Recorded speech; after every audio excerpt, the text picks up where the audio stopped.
I'm going to say something that might be considered controversial or maybe even unsettling to some, but here goes. Experts are extinct. Now, before you dismiss it like, it's just ridiculous, hear me out.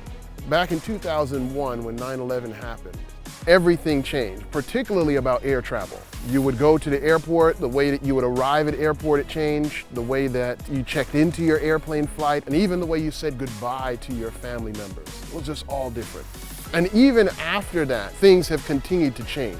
So now the question is, if I were to give you a book from 2000, a book that talks about how to get the most out of your next airplane trip, would you consider it to be relevant and helpful to you? I imagine not.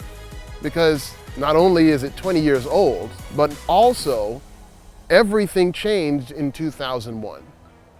So here's my point.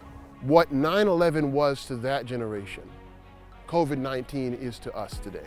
Everything before it is just totally different than what is going to come afterwards.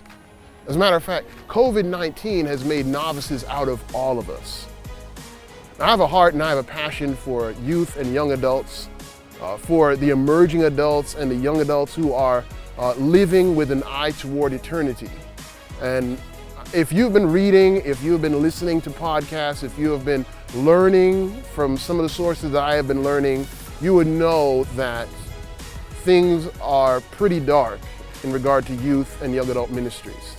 And we don't really have time to be stumbling around in the darkness. So I came up with an idea.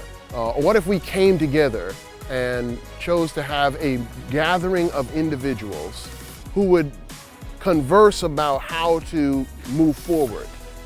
Now, I'm not talking about having experts come in and speak to us, because there are no experts in what COVID-19 or what it's supposed to look like after COVID-19. But we were to come together and to just collaboratively, in a community of youth and young adult leaders, speak one with another about what we could do to really help youth and young adults toward a vibrant life in Jesus Christ. I'm calling it Lead Deeper. After all, God did not call us just to navigate what is known. I believe that He called us to add to it. So, I'm going to invite you to join this new community of Lead Deeper as we meet in the new year.